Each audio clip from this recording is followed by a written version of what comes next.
In this series, we're looking at Psalms that I call my go-to Psalms. They're the Psalms that I go to in certain situations. We said in the first session that whenever I'm afraid, my go-to Psalm is Psalm 27. The Lord is my light, my salvation. Whom shall I fear? But what about when I'm disappointed? What about when it feels like God doesn't come through for me? Psalms of disappointment. These are actually much more common than you might think. We usually call them Psalms of lament, but they're essentially Psalms where the psalmist is saying, God, I'm disappointed in you. You didn't come through for me the way I thought you should. I'm a bit frustrated at you. So they are called Psalms of lament. I'm going to call them, in this case, Psalms of disappointment. They're really not disappointment with ourselves, but disappointment with God. Because if God is good and God is all powerful, he should do what we want, right? That's sort of the sense of it. But that's not the case, of course.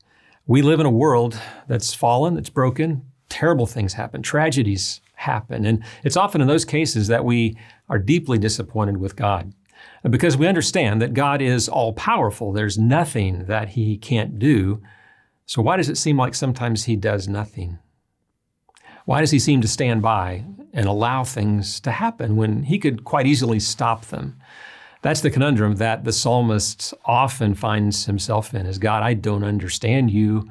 You should have done something. You could have done something, but you chose not to. Maybe you're not God at all, or maybe you're not a good God because you didn't do what I would have done if I had been God, essentially. There are many Psalms that we could use as go-to Psalms, but for me, the one that has meant the most, particularly in the last few years, has been Psalm 74. It's a rather unlikely Psalm for this, and to appreciate it, I think I need to give you the backstory. Psalm 74 is a Psalm of Asaph, and Asaph was an eyewitness to the fall of Jerusalem in 586 BC. Now, in 586 BC, the Babylonian Empire were the bad guys in the world. And Israel was a vassal state. They were paying taxes and tribute to them. And they decided, no, we're not going to do that anymore.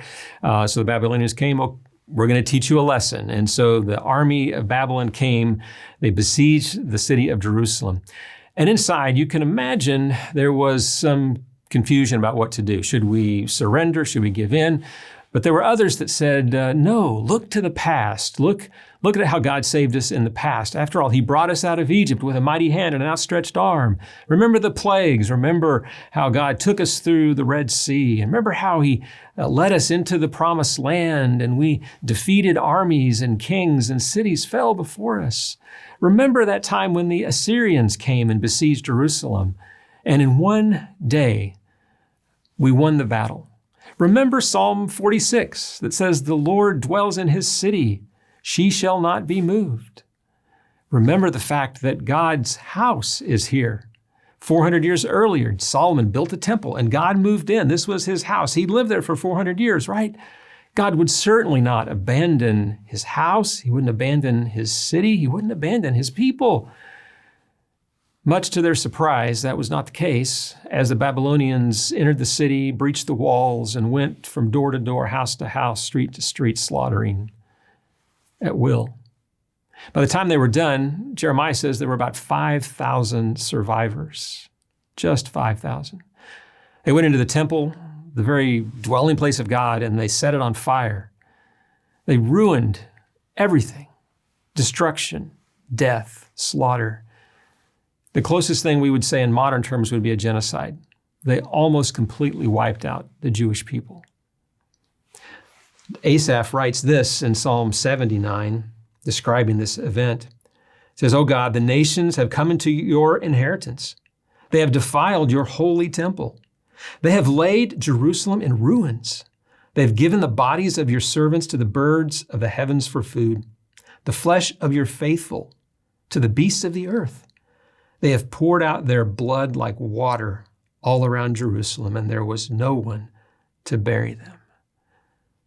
Bodies everywhere, fed beasts of the field, blood poured out like water. This is an unimaginable trauma and tragedy. It's apocalyptic. It is end of the world kind of language. That's the backstory. Here's why Asaph is frustrated with God, as you can see. That brings us to Psalm 74. Asaph writes, "O God, why do you cast us off forever? Why does your anger smoke against the sheep of your pasture? What kind of shepherd are you, God? Remember your congregation, which you purchased of old, which you redeemed to be the tribe of your heritage. Remember Mount Zion, the temple, your house, the place where you dwelt."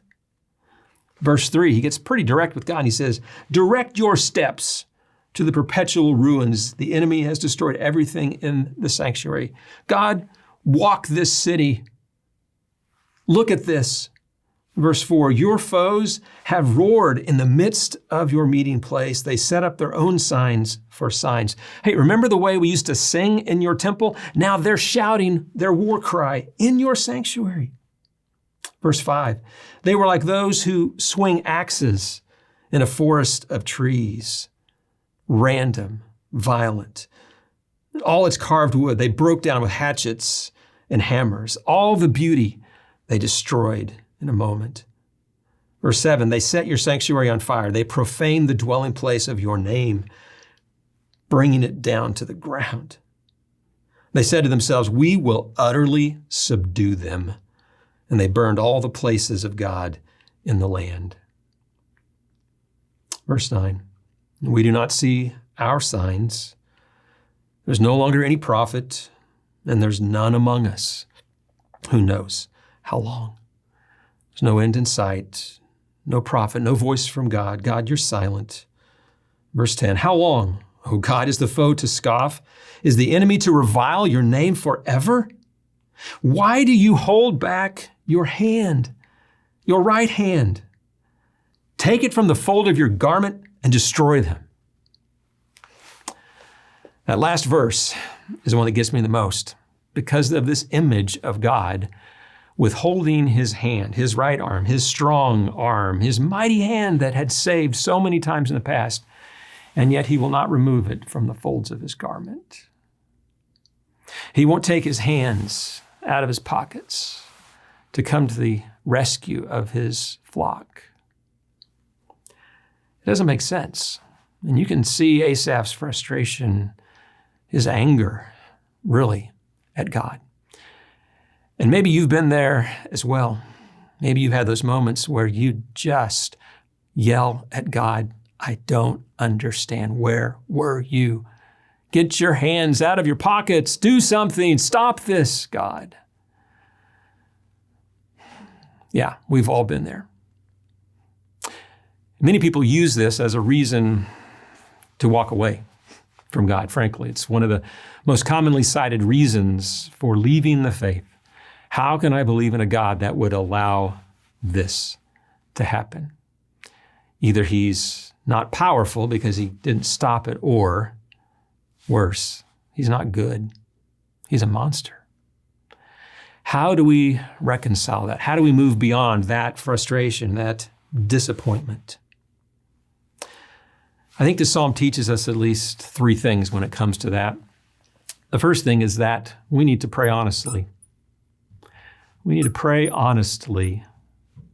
Sometimes there's a temptation to mask our feelings and to pretend that everything is okay and just bury it deep down and put on a happy face and mask how we truly feel. And I think this psalm and so many others give us permission to vent, to let loose, to tell God exactly how we feel. He can take it. He has taken it. Over and over again, his people have cried out with these questions. How long? Why? Where were you? It's okay. God can handle it. There's a lot of raw, rough, gritty language in the Psalms. And I think the fact that it's there gives us permission to pray it. So feel free. Pray honestly. Tell God how you feel, what you don't understand, but don't leave it there. Because the second half of the psalm gives some solutions to move us beyond that place of frustration and disappointment. You see, and that is by taking a look back. Look back. There are two words that represent a turning point for Asaph in this psalm and for us when we experience frustration with God. They're in verse 12. The two words are, yet God. Yet God. There's a turning point there. Yet God, my King, is from of old. He's working salvation in the midst of the earth.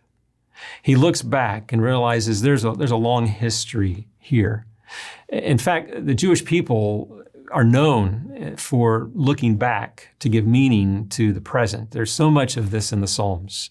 And very often you'll find them looking back to Abraham, to Moses, to the covenant, to the Exodus, to the conquest. And these experiences them remind them of who God is and the fact that He is still at work.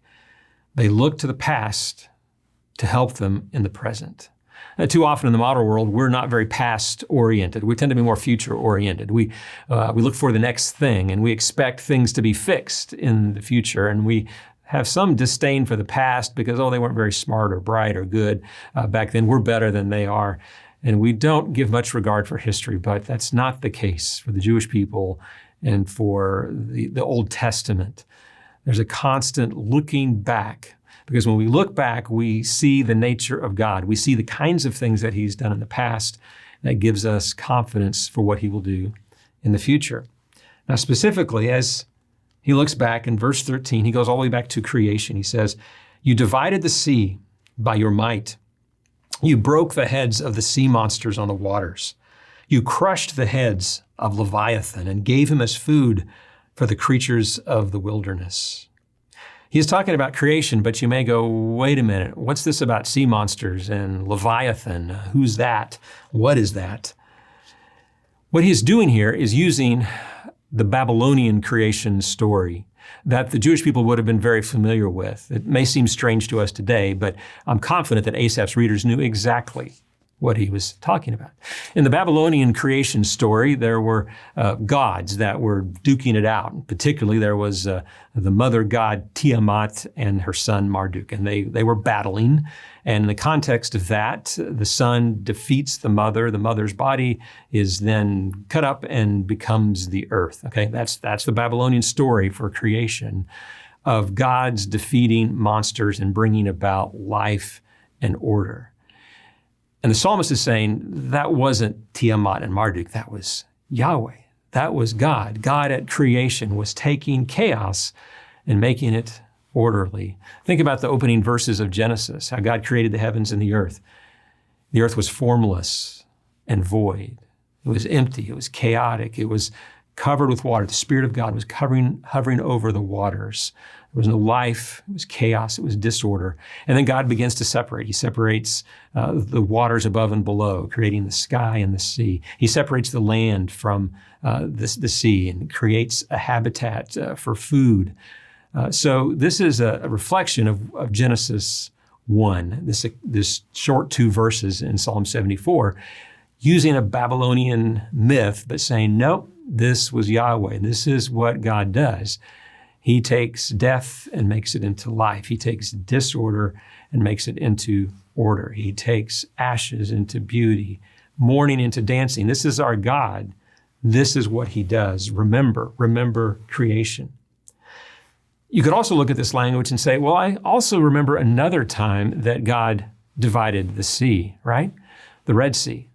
Leads his people out of Egypt. They come to the Red Sea. He parts it before them. They pass through the waters on dry land to safety. And then God brings the waters down upon the Egyptian army, crushing the monster that was Egypt. God crushes monsters. God defeats the monsters in the world. Nowhere is that more clear than when I think of Jesus. And on that Friday afternoon on the cross, where it seemed that the monster, the enemy, the dragon, had won as Jesus hung on the cross, along comes Sunday morning, and Jesus strides out of that tomb, crushing the head of the serpent. Hebrews says it this way, that Jesus, this is Hebrews 2:14, destroyed him who holds the power of death and freed those who all their lives were held in slavery by their fear of death. Jesus is a monster-crushing guy. God, that's who He is. He is a God who crushes the monsters. That's what this text is saying. He takes us back to great. Look back, look at creation, look around you, see the order, see the beauty, see the wonder of creation. Realize that before that it was chaos, it was lifeless, and God is the one who puts things back into order. We read on in verse 15, it says, you split open springs and brooks, you dried up ever-flowing streams. In other words, you established the water cycle. Water evaporates from the ocean, comes over the land, falls as rain, soaks into the ground, is stored there, comes back up as springs and rivers. God, you take water, these waters of chaos, and you order them and make them productive and valuable and life-giving. Verse 16, yours is the day, yours also the night. You've established the heavenly lights and the sun, the orderly rising of the sun, and the setting of the sun, the moon, the stars, all of these that told times and seasons that said, this world is ordered. There is a God who is in control of things. Verse 17, you have fixed all the boundaries of the earth. You've made summer and winter, established a boundary for the oceans that they cannot cross. The land is secure. You've made summer and winter, cycles of harvest and planting. Everywhere around us, we look and we see examples of God's order and creativity and beauty. So look to the past. Look around you. And finally, the psalm will conclude by saying, look forward. Look forward. Beginning in verse 18, it says, remember this, O Lord, how the enemy scoffs and a foolish people reviles your name. It's silly, these Babylonians. They're foolish for reviling you. Verse 19, don't deliver the soul of your dove to the wild beast. The dove was a common metaphor for Israel. We're like a helpless but beautiful bird. Don't deliver us to the wild beast. Don't forget the life of your poor forever. Have regard for the covenant, the promises that you made to us and we made to you. For the dark places of the land are full of the habitations of violence. It's still a violent place. Verse 21, do not let the downtrodden turn back in shame. Let the poor, the needy praise your name. Arise, O God, defend your cause. Remember how the foolish scoff at you all day. And don't forget the clamor of your foes, the uproar of those who rise against you, which goes up continually. God, confident, Asaph says, you're going to do justice. You're going to protect your dove from the wild beasts. You're going to see that the Babylonians experience your justice as well. And indeed, 70 years later, that's exactly what happened. The Babylonians are invaded by the Persians. And literally overnight, Babylon falls, just 70 years later. And at that same time, the Persian Empire will come in and they will demonstrate favor to the Jewish people, and they will allow them to go back and rebuild Jerusalem and rebuild the temple and restore the land. It's an amazing thing, unheard of thing that this would happen. And they would prepare ultimately a people for the Messiah. 400 years after that, Jesus would come to a people that were prepared for him. Because God sees the big picture. God can look forward in ways that we can't.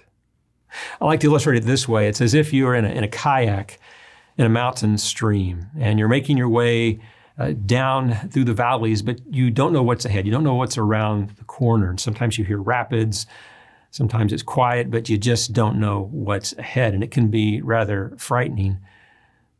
But here's the thing. God is at the very top of that mountain range, and he sees every bit of that river. He sees every curve, every move of it, and he sees at the end there's a safe harbor. There's a beautiful place at the end.